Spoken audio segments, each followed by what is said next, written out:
here we go.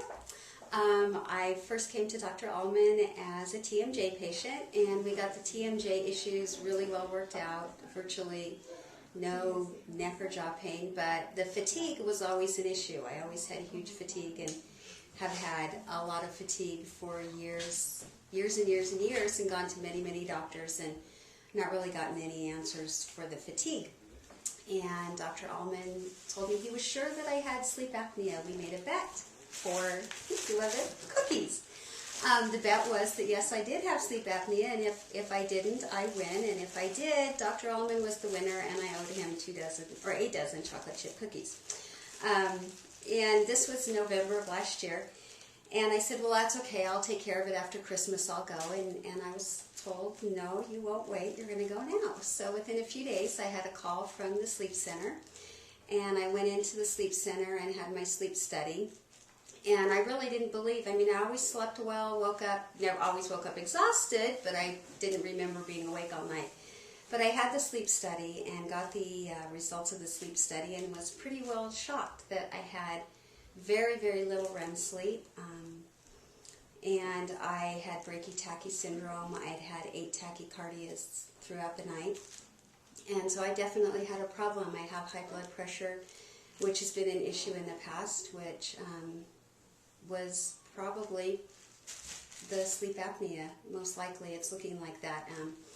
That is a root cause of that problem. Got titrated at 8 and took the CPAP machine home and my new mask and found that the pressure was really too high. It would fill my mouth at night and hiss out my mouth all night, driving my husband crazy and giving me the cardboard tongue. And I couldn't sleep. And so I called the sleep center and I had appointments there and didn't get a lot of response for lowering my pressure. I got some nasal steroids and that, but that didn't help. And so I came in and whined and complained to Dr. Allman, and he called the sleep center, and after a couple of weeks we were able to get my pressure lowered to 6, and I got a new mask and got home with that.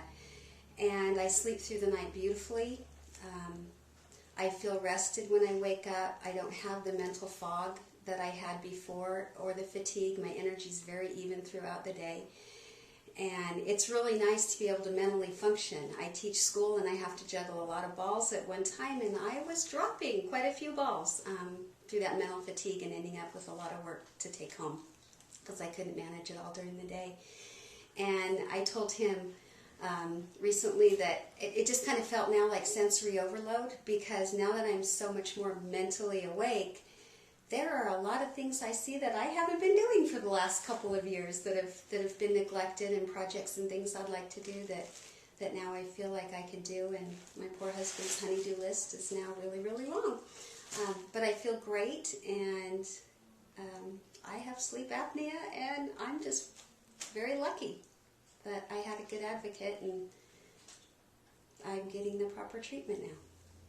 Do you think all dentists should be involved with this whole diagnostic treatment protocol? Oh, absolutely. Absolutely.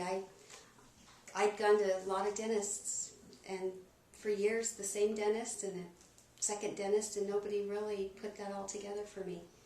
Even my GP, I saw a lot of doctors through this process with the fatigue, and nobody really put it all together. How many doctors had you seen over the course of all of this? A couple years. 6, probably. 6 different doctors that I talked to about this problem. Who had you seen? What kind of doctors? Naturopaths, homeopaths, cardiologists, my GP, neurologist, endocrinologist. I'd spent hundreds and hundreds of dollars a month on supplements trying to feel better. And it really didn't happen. So it took a damn dentist to figure this out. Yes, it did. But I'm glad, somebody finally put it all together for me and found a root cause, and it's making a huge difference in my life. Thank you. Thank you.